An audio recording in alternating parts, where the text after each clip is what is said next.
You know about down payments, but what about closing costs? What are they? How are they factored into your loan? How do we choose how much you pay for each thing? And are they included in your down payment or are they separate? We're going to jump in today, this video, and talk about closing costs and what you need to know about these. So stick around. Let's find out.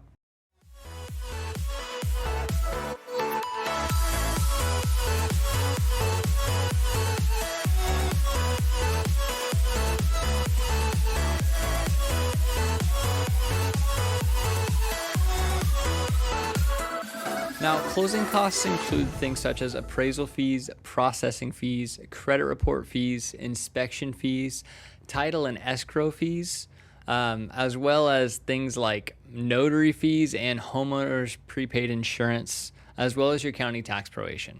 Now, what are all these things is what you're asking. I'm going to kind of go through step by step today and walk you through what each of these are and why you're paying for each of these things. First thing to know is that closing costs are not included in your down payment.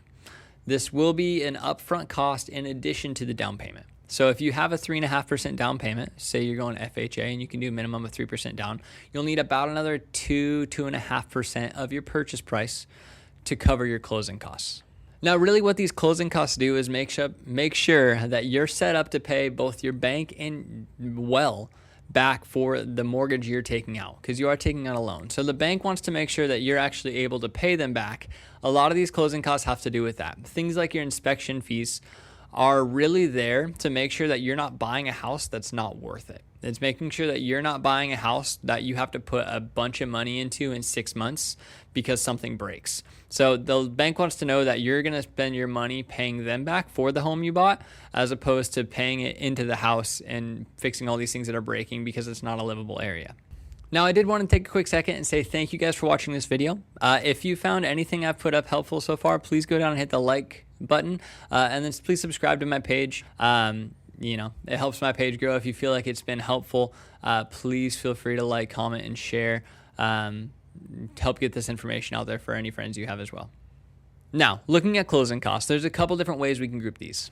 Number one, you have your origination charges. Now, this includes the fees that are actually charged to you by the lender that you're using. So the bank, the lender, whatever that is. Now, these include processing, administration fees, and origination charges. This is the first section you'll see when you have an actual loan estimate. It's section A. Now, things to keep in mind with this is that this is what you're actually paying for your lender. Don't worry about interest rate at this point. You're paying this much for your lender as charges for them to start your loan. Now, it's not always cheaper to go with someone that has a lower interest rate. And it's not always more expensive to go with someone that has a higher interest rate.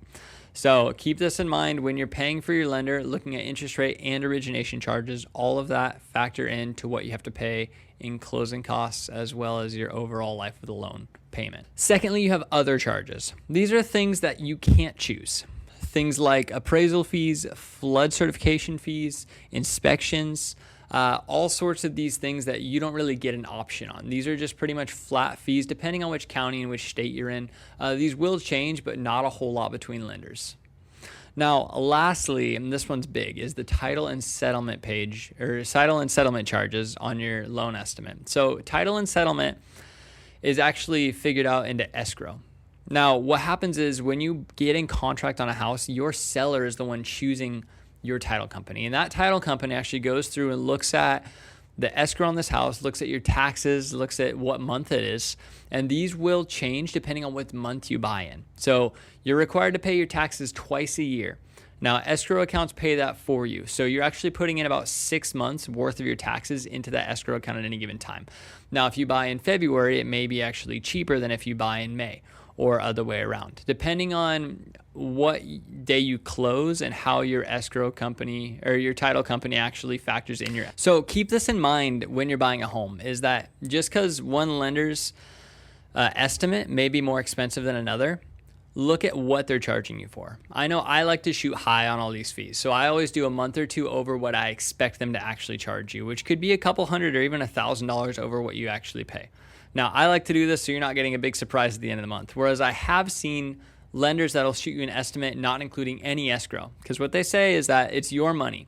You're putting it into account to pay someone else, but it's still your money. It's never not your money. Now, I don't like this. That sounds sketchy to me because the reality is you have to pay it up front. So you still have to have it and it's still not in your pocket. Now, things to keep in mind when doing this is looking at this section as well. So you have your origination charges, you have your other fees, which are pretty much the same, and then your title and escrow, which will change. Lenders don't choose your title and escrow. Your title company chooses that for you. So they let you know how much you need to pay by doing all the math that's needed to make sure it's correct. Now, I know this is a super rough outline of closing costs, but I hope it gave you a better idea of what you're looking for in these loans and exactly what you're paying for and why closing costs are so expensive. We're here to make sure you are set up to live in the house you bought, not have to pay a ton of extra money for it. We're here to make sure it's a livable situation, that it's not health and safety concerns, and we're here to make sure that you can actually pay your taxes on time. So, thanks for watching. I really appreciate you guys checking in and watching these videos. I hope you learned something today. Please stick around, like, comment, and subscribe, and watch any new videos I upload. If you have any questions or anything you want me to make a video on, please throw it down in the comments.